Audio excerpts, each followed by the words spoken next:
Shalom, selamat pagi anak-anak semua. Apa kabar hari ini? Semoga semuanya dalam keadaan baik-baik ya. Anak-anak, kita bersyukur kalau hari ini, di hari Minggu pagi ini, kita diberi kesempatan untuk kembali beribadah bersama-sama. Nah, buat anak-anak yang memang bisa ke gereja, Bu Kristi sarankan sebaiknya tetap datang secara onsite ya. Karena kalau kita berkumpul bersama-sama di gereja, kita bisa bertemu dengan teman-teman, kita bisa bertemu dengan Bapak Ibu Guru, dan kita bisa memuji Tuhan bersama-sama dan mendengarkan serta belajar firman Tuhan bersama-sama. Tetapi untuk anak-anak yang memang kurang enak badan, kemudian memang tidak bisa untuk datang ke gereja, tidak usah berkecil hati, karena bisa tetap beribadah bersama-sama secara online melalui Sunday Devotion. Nah, anak-anak sudah siap? Kita mau beribadah bersama-sama ya. Makanannya disimpan, minumannya disimpan, disingkirkan dulu. Duduk yang manis, siapkan hati dan pikiran. Kita mau sama-sama memuji Tuhan, sama-sama belajar firman Tuhan. Disiapkan Alkitabnya, ya? Oke, nah sekarang kita mau masuk di dalam ibadah kita. Mari kita sama-sama meneduhkan hati. Kita mau masuk di dalam doa. Mari kita berdoa. Tuhan Yesus, terima kasih buat pagi hari yang baru ini. Kami mengucap syukur untuk setiap kesempatan yang Tuhan berikan bagi kami untuk kami datang, beribadah, memuji dan memuliakan nama Tuhan. Tuhan, hadirlah bersama-sama dengan kami dan biarlah kiranya kami boleh bersama-sama bersuka cita memuliakan nama Tuhan melalui ibadah kami di pagi hari ini. Terima kasih Tuhan, kiranya Engkau menyertai mulai dari awal sampai akhir ibadah ini. Dalam nama Yesus kami berdoa dan mengucap syukur. Amin. Anak-anak, Bu Kristi mau tanya dulu nih, siapa di sini yang kalau sudah mendekati hari Minggu, wah itu sukacitanya bertambah-tambah. Wah, sebentar lagi hari Minggu, mau ke sekolah Minggu, mau puji Tuhan, mau dengarkan firman. Wah, ceritanya minggu lalu apa ya? Kira-kira bersambung nggak ya ceritanya? Gitu. Siapa di sini yang seperti itu? Atau mungkin malah sebaliknya. Duh, hari Minggu, capek, males, udah capek sekolah sepanjang minggu. Hari Minggu pengen bangun siang, malah dibangunin. Disuruh ke gereja, disuruh sekolah minggu, males. Wah, ada yang begitu nggak ya? Bu Kristi harap enggak ya anak-anak. Kenapa? Karena sebenarnya setiap hari Minggu itu adalah satu kesempatan buat kita untuk bersama-sama beribadah. Kesempatan itu harus kita nanti-nantikan. Seharusnya kita itu merasa sukacita karena kita beroleh kesempatan untuk beribadah bersama-sama. Nah, kenapa kok harus bersukacita? Cuma datang nyanyi, dengerin firman gitu aja kok bersukacita. Kan bosen. Nah, anak-anak harus tahu kenapa sih kita harus datang ke sekolah minggu? Kenapa sih kita harus memuji Tuhan? Karena Tuhan Yesus sudah terlebih dahulu mengasihi kita. Kasih Yesus itu luar biasa di dalam kehidupan kita. Setiap hari kita dikasihi Yesus. Setiap hari, setiap menit, setiap detik kasih Yesus itu selalu melingkupi hidup kita. Jadi, karena kita sudah dikasihi, seharusnya kita juga bersuka cita mengasihi dan memuliakan Tuhan. Ya, ayo anak-anak, kita bangkit berdiri, kita mau sama-sama nyanyikan dengan penuh sukacita. Yuk kita angkat suara, kita nyanyi Kasih Yesus manis dan indah.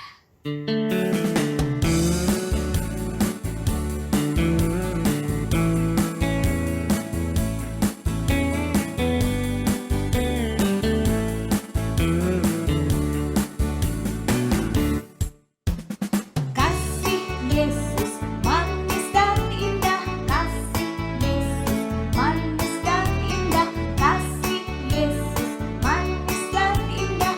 Oh oh oh, kasih Yesus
Ya, sekarang bantuin mama beresin ya.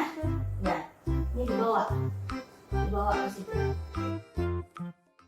Wah, anak-anak, nakal sekali ya si Starkey, anjingnya Bu Kristi ya. Wah, semua diberantakin. Terus waktu Bu Kristi panggil-panggil, dia malah sembunyi. Dia ketakutan. Kenapa ya kira-kira dia kok takut? Berarti dia tahu ya kalau itu salah. Berantakin sendal-sendal seperti itu tuh salah. Makanya dia sembunyi. Dia ketakutan. Tapi Starkey tahu kalau Bu Kristi itu sayang sama Starkey. Jadi nggak mungkin Bu Kristi itu akan pukul dia atau usir dia. Jadi waktu Bu Kristi panggil, akhirnya dia tetap keluar deh. Terus malah minta maaf ya. Lucu banget ya Starkey ya. Nah, anak-anak pernah gak merasa seperti itu? Ketakutan karena habis melakukan satu kesalahan.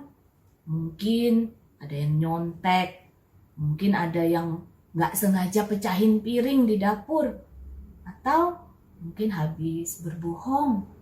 Kalau habis melakukan satu kesalahan, biasanya kan kita jadi merasa takut. Nah, di Alkitab juga ada loh ceritanya yang seperti itu. Kita mau sama-sama belajar ya melalui firman Tuhan pada hari ini tentang Yakub. Masih kelanjutan dari cerita yang minggu lalu.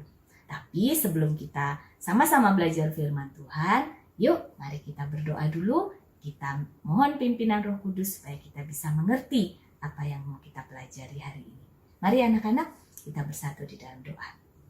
Tuhan Allah Bapa di surga, sebentar lagi kami mau mendengarkan firman Tuhan. Kiranya Roh Kudus menuntun dan mengajar di dalam hati kami, supaya kami betul-betul mengerti apa yang mau Tuhan sampaikan kepada kami. Terima kasih Tuhan, dalam nama Yesus kami berdoa dan mengucap syukur. Amin. Anak-anak, firman Tuhan hari ini akan kita baca bersama-sama dari Kejadian 32 ayat 22 sampai 32. Kejadian 32 ayat 22 sampai 32. Yuk, mari kita baca bersama-sama. Kejadian 32 ayat 22 sampai 32. Pergumulan Yakub dengan Allah.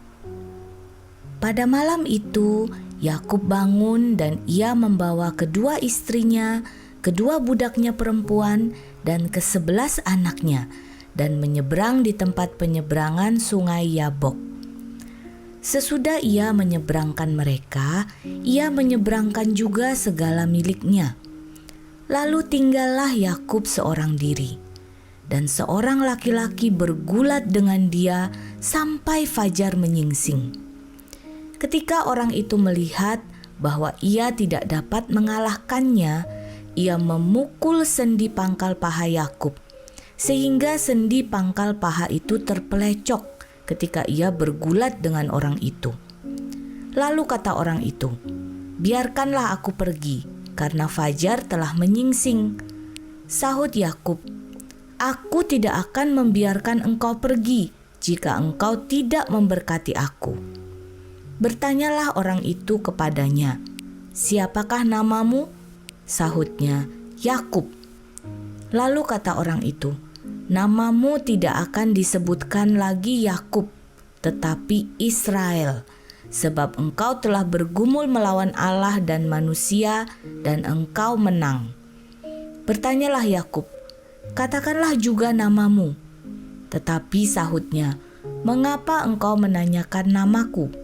Lalu diberkatinyalah Yakub di situ. Yakub menamai tempat itu Peniel, sebab katanya, "Aku telah melihat Allah berhadapan muka, tetapi nyawaku tertolong." Lalu tampaklah kepadanya matahari terbit ketika ia telah melewati Peniel, dan Yakub pincang karena pangkal pahanya. Itulah sebabnya sampai sekarang orang Israel tidak memakan daging yang menutupi sendi pangkal paha, karena dia telah memukul sendi pangkal paha Yakub pada otot pangkal pahanya. Anak-anak masih ingat cerita yang minggu lalu? Ya, minggu lalu kita sama-sama mendengarkan firman Tuhan tentang Yakub yang berusaha untuk menipu bapaknya, yaitu Bapak Ishak. Untuk apa anak-anak? Untuk mendapatkan berkat kesulungan yang seharusnya adalah milik siapa? Milik Esau, kakaknya. Betul sekali. Kemudian waktu dia menipu bapaknya, ternyata dia tidak sendirian, tetapi dia dibantu oleh Ibu Ribka, ibunya. Nah, di sini kita melihat bahwa dosa sudah membuat keluarga menjadi keluarga yang tidak sempurna. Padahal Tuhan merancangkan hal yang baik dan sempurna bagi manusia. Tapi karena manusia jatuh ke dalam dosa, nah dosa ini yang merusak, bahkan merusak keluarga. Kita lihat Bapak Ishak dan Ibu Ribka, mereka pilih kasih, mereka tidak dapat menjadi orang tua yang baik. Lalu Esau menganggap remeh hak kesulungannya. Lalu Yakub menipu untuk mendapatkan berkat. Nah anak-anak, apa yang terjadi setelah Yakub menipu Bapak Ishak? Wah, Esau marah sekali. Esau marah kepada Yakub dan ingin membunuh Yakub. Karena Esau marah besar kepada Yakub, lalu Ibu Ribka menyuruh Yakub untuk melarikan diri. Lalu Yakub melarikan diri dan tinggal bersama pamannya, paman Laban di Mesopotamia. Nah, nanti anak-anak bisa baca sendiri ya di kitab Kejadian pasal 28 ya, setelah yang minggu lalu. Minggu lalu kan kita baca yang pasal 27. Kemudian cerita tentang Yakub yang melarikan diri, kemudian tinggal bersama dengan pamannya. Itu anak-anak bisa baca di Kejadian 28 dan seterusnya sampai dengan yang kita baca tadi. Nah, setelah berpisah selama 20 tahun, Yakub memutuskan untuk kembali ke keluarganya, kembali ke sanak saudaranya. Karena memang Tuhan menyuruh Yakub untuk kembali. Kita melihat di Kejadian 32 ayat 9. Kemudian berkatalah Yakub, "Ya Allah nenekku Abraham dan Allah ayahku Ishak, ya Tuhan yang telah berfirman kepadaku, pulanglah ke negerimu serta kepada sanak saudaramu, dan aku akan berbuat baik kepadamu." Jadi Tuhan menyuruh Yakub untuk kembali ke sanak saudaranya, dan Tuhan berjanji bahwa Tuhan akan berbuat hal-hal yang baik untuk Yakub. Selama 20 tahun Yakub tinggal bersama pamannya Laban. Di situ ia mempunyai istri, anak-anak, dan juga banyak ternak. Nah, kemudian ketika ia memutuskan untuk kembali ke sanak saudaranya, ia membawa seluruh keluarganya, dia juga membawa ternak hewan yang ia miliki. Tetapi Yakub merasa takut. Kenapa dia takut? Ya, karena ia sudah melakukan kesalahan kepada Esau. Jadi dia takut jangan-jangan Esau masih marah kepada dia dan nanti Esau akan membunuh dia. Nah, bukannya berpikir untuk meminta maaf dengan tulus, tapi Yakub ini masih bersifat licik karena dia kan suka menipu. Jadi dia masih berpikir, wah kira-kira apa ya yang harus aku perbuat nih supaya Esau tidak marah lagi padaku. Nah, di sini kalau kita baca di Kejadian 32 ini, di awal-awal ditunjukkan bahwa Yakub ingin memberikan hadiah kepada Esau. Jadi dia ingin memberikan ternak, pokoknya ya dikasih hadiah supaya Esaunya nanti nggak marah sama dia gitu. Jadi dia masih berusaha memikirkan cara-cara tertentu untuk membuat Esau tidak marah lagi kepadanya. Padahal tadi kita baca bahwa Tuhan sudah berjanji akan memberikan hal yang baik kepada Yakub. Tetapi dia masih terus merasa takut. Dia tidak sungguh-sungguh percaya akan penyertaan Tuhan. Dia nurut disuruh pulang, tapi dia tetap dengan ketakutannya, dengan pikiran-pikirannya sendiri. Dia tidak berubah. Dia masih tetap Yakub yang suka menipu, Yakub yang selalu mengandalkan dirinya sendiri. Nah, Di dalam perjalanan, ketika mereka sampai di Sungai Yabok, dia lalu menyeberangkan istrinya, anak-anaknya, ternaknya, lalu ia tinggal seorang diri. Kenapa? Karena dia masih merasa ketakutan. Dia masih merasa ragu-ragu. Dia takut nanti kalau ketemu Esau bagaimana. Jadi ketakutannya menguasai dia, sehingga dia ingin sembunyi. Nah, disinilah Allah menantang Yakub. Di sini dikatakan bahwa ada orang yang bergulat bersama dengan Yakub sampai fajar menyingsing. Yakub tidak pantang menyerah. Dia terus mengandalkan kekuatannya, dia melawan terus, sehingga akhirnya orang itu mematahkan sendi pangkal paha Yakub. Dikatakan di ayat 25, ketika orang itu melihat bahwa ia tidak dapat mengalahkannya, ia memukul sendi pangkal paha Yakub sehingga terpelecok. Kalau terpelecok jadi susah untuk berjalan, tidak bisa jalan. Tapi Yakub masih tetap tidak mau menyerah. Jadi dia terus memegang, dia tidak mau membiarkan orang ini pergi. Lalu dikatakan di sini, lepaskanlah aku, biarkan aku pergi, karena fajar telah menyingsing. Tapi Yakub tetap tidak mau. Yakub merasa ada yang istimewa dengan orang ini. Jadi dia tidak mau melepaskan. Kemudian dia berkata, aku tidak akan melepaskanmu kalau kamu tidak memberkati aku. Lalu ditanya, siapakah namamu? Yakub menjawab, Yakub. Lalu orang itu bilang, mulai sekarang namamu tidak lagi Yakub, tetapi diganti Israel, karena engkau telah bergumul melawan Allah dan manusia, dan engkau menang. Nah, setelah berkata seperti itu, Yakub pun diberkati. Pada saat itulah Yakub mengerti bahwa ia telah bergulat dengan Allah. Dia telah melihat Allah.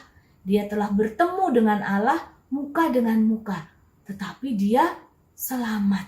Wah, karena itu dia sangat bersuka cita.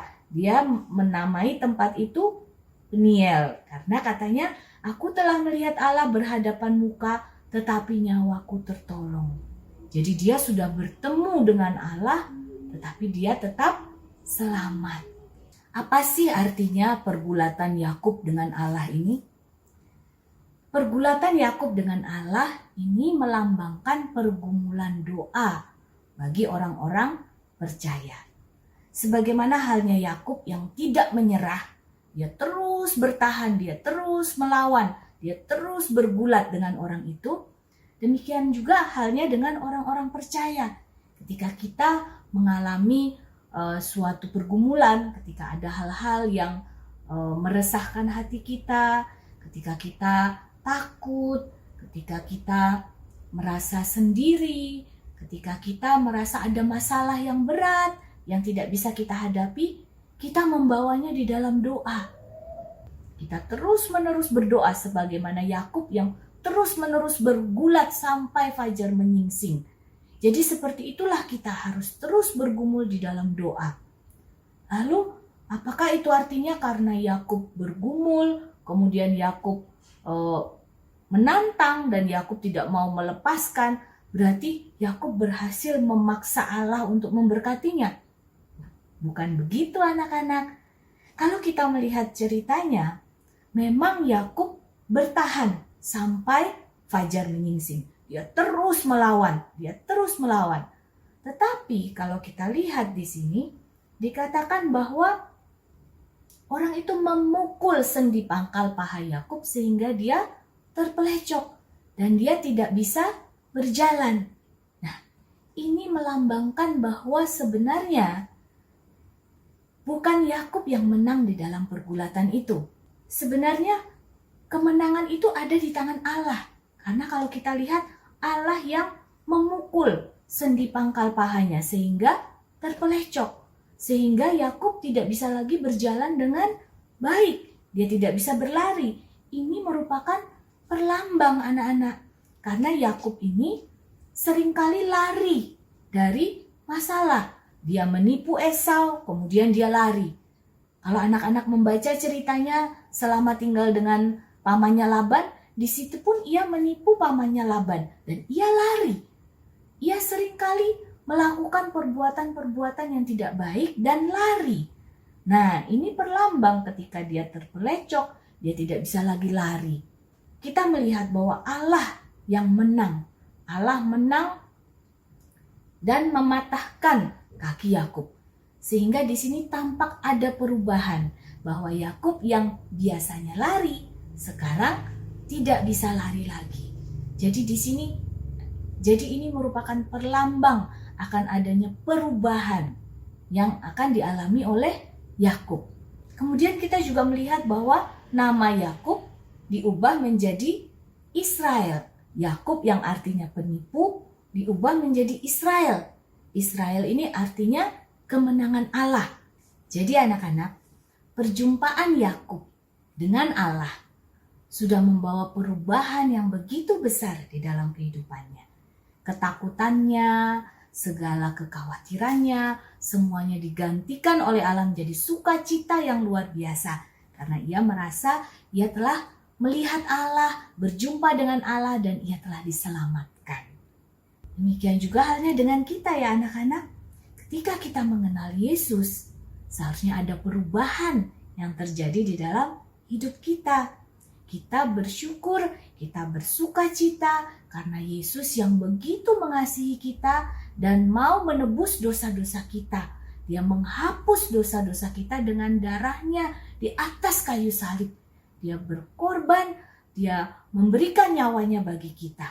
Ketika kita mengenal akan kasih Yesus yang sudah menyelamatkan kita, seharusnya hidup kita ini pun akan diubahkan. Kita tidak lagi menjadi anak-anak yang suka berbohong, suka nyontek, suka marah-marah, tetapi kita diubahkan menjadi anak yang penuh kasih, anak yang jujur, anak yang suka menolong orang tua.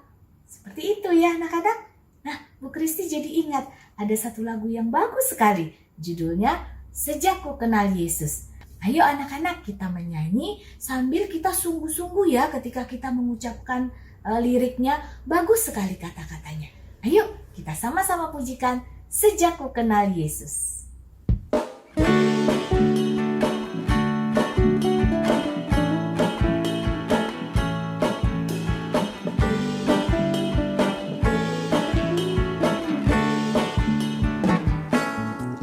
Sejak ku kenal Yesus, hidupku berubah. Sejak ku kenal Yesus, sukacitaku penuh. Karena dosaku dihapuskannya, hidupku dibenarkan olehnya. Sejak ku kenal Yesus, hidupku berubah. Sejak ku kenal Yesus, sukacitaku penuh. Karena dosaku dihapuskannya, hidupku dibenarkan olehnya. Shalalalalala, terima kasih Tuhan. Shalalalalala, hidupku dibenarkan. Shalalalalala, terima kasih Tuhan. Shalalalalala, untuk keselamatan dariku.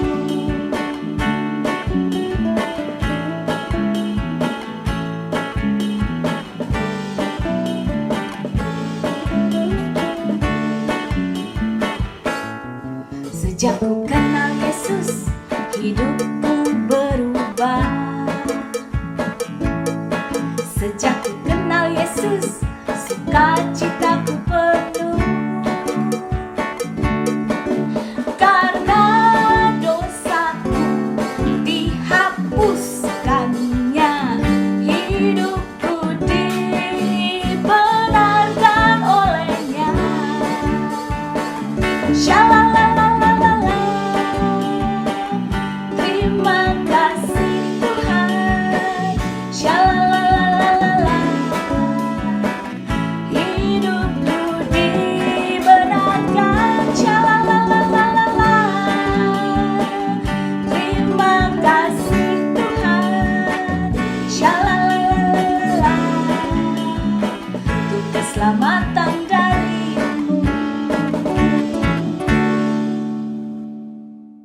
Nah, anak-anak, pertemuan dengan Yesus, ketika kita mengenal Yesus memang seharusnya mengubahkan hidup kita. Sebagaimana yang dialami oleh Yakub. Ketika ia bertemu dengan Allah, ia bergumul dengan Allah, hidupnya diubahkan. Dia tidak lagi menjadi seorang penipu, tetapi dia menjadi seorang pemenang. Nah, kalau kita perhatikan ceritanya, sebenarnya waktu pergulatan itu yang kalah siapa ya? Apakah betul Yakub yang menang? Ayat yang ke-25 kita melihat, dikatakan seperti ini. Ia memukul sendi pangkal paha Yakub, sehingga sendi pangkal paha itu terpelecok. Jadi sebenarnya Yakub kalah dalam pertarungan ini. Dia terpelecok, dia tidak bisa lagi berlari. Tetapi Allah menyatakannya sebagai pemenang. Loh, kok bisa kalah kok dibilang pemenang? Jadi, walaupun Yakub kalah di dalam pertarungan ini, tetapi ia memperoleh sesuatu yang mengubahkan kehidupannya. Ia diberkati oleh Tuhan dan kehidupannya sungguh-sungguh diubahkan. Ketakutannya dihilangkan, kemudian ia menjadi penuh dengan sukacita. Di sini kita melihat bahwa kemenangan Allah itu menjadi kemenangan Yakub. Karena Yakub sungguh-sungguh menyadari bahwa Allah sungguh-sungguh mengasihi dan menyertai dia. Dan ketika kita berada di pihak Allah, tentu saja kemenangan Allah itu adalah kemenangan kita. Jadi di sini Yakub tidak lagi berusaha melawan, tidak lagi berusaha untuk lari, tidak lagi berusaha untuk mengandalkan dirinya sendiri, tetapi dia berpengharapan sepenuhnya kepada Allah. Dia percaya sungguh-sungguh kepada Allah. Jadi anak-anak, melalui pergumulan Yakub dengan Allah, Allah menghancurkan kekuatan Yakub. Sehingga Yakub tidak lagi mengandalkan dirinya sendiri, tetapi ia sungguh-sungguh mengandalkan Allah. Jadi anak-anak, hari ini kita belajar bahwa Allah sanggup mengubahkan kehidupan kita. Kalau Allah sudah mengubah Yakub menjadi Israel, mengubah seorang penipu menjadi orang yang penuh kemenangan, mengubah Yakub yang selalu mengandalkan dirinya sendiri dengan segala kelicikan dan trik serta tipu dayanya menjadi seorang yang beriman dan mengandalkan Allah. Allah yang sama juga akan membantu kita melewati pergumulan kita dan membawa kita kepada kemenangan. Karena ketika kita mau memeluk Allah, kita mau bersama-sama dengan Allah, kemenangan Allah itu akan menjadi kemenangan kita juga. Nah anak-anak, sekarang Bu Kristi mau tanya nih. Coba anak-anak melihat diri sendiri seperti bercermin gitu ya. Ada nggak ya sifat anak-anak yang kurang baik? Jadi menurut anak-anak sifat ini sebenarnya kurang baik. Tetapi kenapa ya kok saya terus melakukan? Misalnya pemarah, dikit-dikit marah, terus suka berantem sama kakaknya atau sama adiknya, terus suka bohong, terus suka nyontek. Wah, sudah melakukan berbagai cara, berusaha untuk tidak seperti itu, tapi kok nggak bisa. Nah, anak-anak ingat ya, kita tidak bisa mengandalkan diri kita sendiri, tetapi kita butuh sentuhan Allah. Kita butuh Tuhan Yesus yang sanggup menyelamatkan kita dan sanggup mengubahkan kehidupan kita.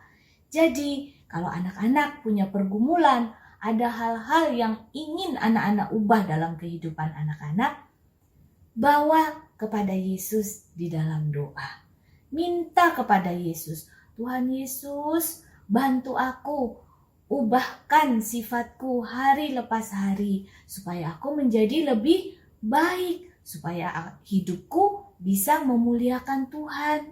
Setelah perjumpaannya dengan Tuhan, sekarang Yakub tidak lagi takut, tidak lagi cemas, tetapi sekarang dia berani. Berani di sini juga termasuk berani mengakui kesalahan. Nah, karena ternyata mengakui kesalahan itu juga butuh keberanian. Karena orang yang tidak berani mengakui kesalahan, kerjanya apa? Lari. sembunyi sebagaimana Yakub di cerita-cerita sebelumnya. Dia lari, dia sembunyi, dia tidak mau mengakui kesalahannya. Tetapi setelah hatinya diubahkan oleh Tuhan, sekarang dia memiliki keberanian untuk mengakui kesalahannya juga. Nah, kira-kira bagaimana ya kalau dia ketemu dengan Esau nanti ya? Yuk anak-anak, tetap ikuti ibadah mingguan kita ya. Minggu depan kita akan melihat kelanjutan ceritanya, bagaimana setelah Esau dan Yakub bertemu kembali. Anak-anak, ayat hafalan kita minggu ini terambil dari Efesus 4 ayat 32. Bu Kristi bacakan dulu ya. Tetapi hendaklah kamu ramah seorang terhadap yang lain, penuh kasih mesra dan saling mengampuni, sebagaimana Allah di dalam Kristus telah mengampuni kamu. Ayo kita sama-sama hafalkan ya. Efesus 4 ayat 32. Tetapi hendaklah kamu ramah seorang terhadap yang lain, penuh kasih mesra dan saling mengampuni, sebagaimana Allah di dalam Kristus telah mengampuni kamu. Bisa ya anak-anak? Kita coba sekali lagi. Efesus 4 ayat 32. Tetapi hendaklah kamu ramah seorang terhadap yang lain, penuh kasih mesra dan saling mengampuni, sebagaimana Allah di dalam Kristus telah mengampuni kamu. Nah anak-anak, seperti Yakub yang mau diubahkan oleh Tuhan, kiranya kita semua pun mau diubahkan oleh Tuhan. Mari kita bersatu di dalam doa. Bapa di surga, terima kasih untuk berkat firman pagi hari ini. Seperti Yakub, kami pun rindu agar hidup kami pun diubahkan melalui perjumpaan kami dengan Tuhan. Biarlah kiranya Yesus terus menjadi teladan di dalam hidup kami, dan biarlah firman-Mu terus tertanam di hati kami, dan kami terus belajar menjadi anak-anak Tuhan yang hidupnya mau diubahkan menjadi lebih baik lagi untuk kemuliaan Tuhan. Terima kasih Tuhan, di dalam nama Yesus kami berdoa. Amin. Nah anak-anak, sekarang tiba waktunya bagi kita untuk memberikan persembahan. Anak-anak bisa minta tolong papa mama untuk memberikan persembahan melalui transfer ke rekening GKI Damai atau melalui QR Code. Tetapi ingat ya, persembahan yang terbaik adalah mempersembahkan kehidupan kita kepada Tuhan. Dimanapun kita berada, kita mau belajar terus menjadi anak-anak Tuhan yang baik, yang melakukan perbuatan-perbuatan dan perkataan-perkataan yang sesuai dengan kehendak Tuhan. Kita mau supaya apapun sifat-sifat kita yang mungkin kurang baik, terus diubahkan sedikit demi sedikit, hari lepas hari, sehingga suatu saat nanti kita bisa sempurna bersama dengan Yesus. Mari anak-anak, kita pujikan sama-sama lagu ini sedikit demi sedikit.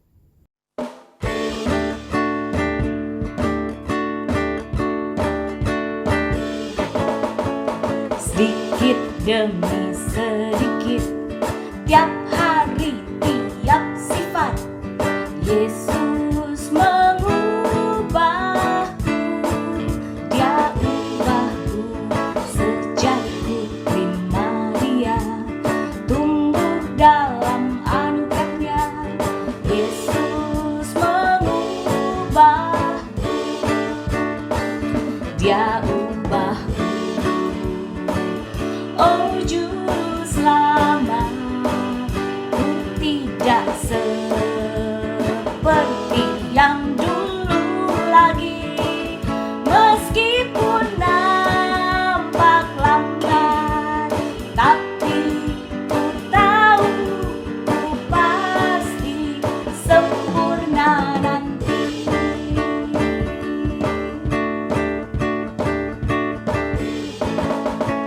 Sedikit demi sedikit, tiap hari, tiap sifat, Yesus mengubahku. Dia ubahku sejak ku terima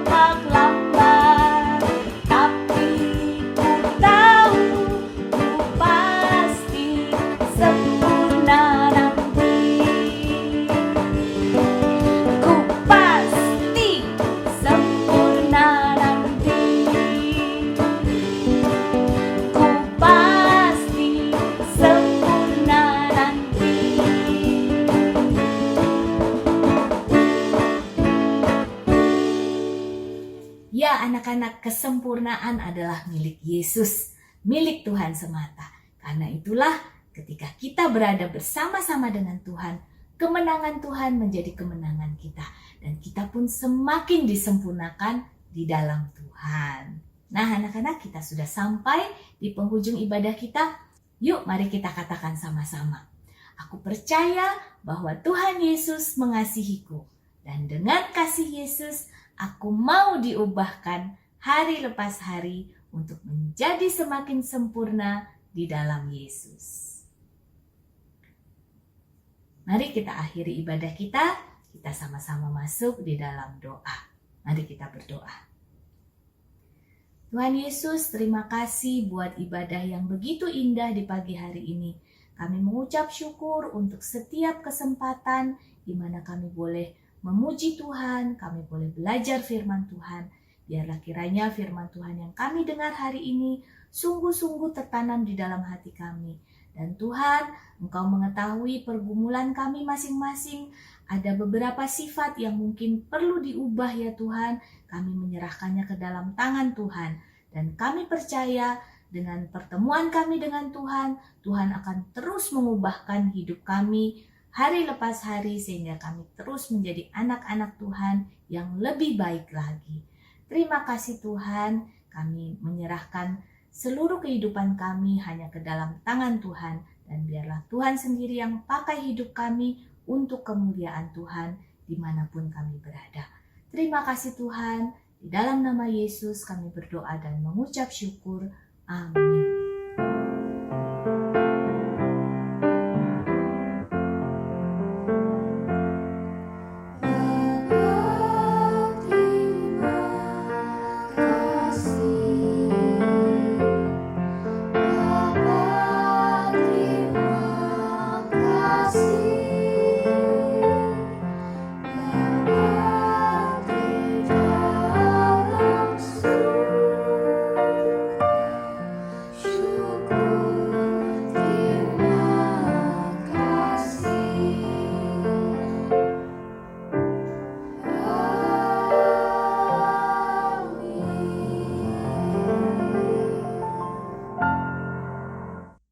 Anak-anak, ingat selalu ya bahwa kasih Yesus mengubahkan kehidupan kita.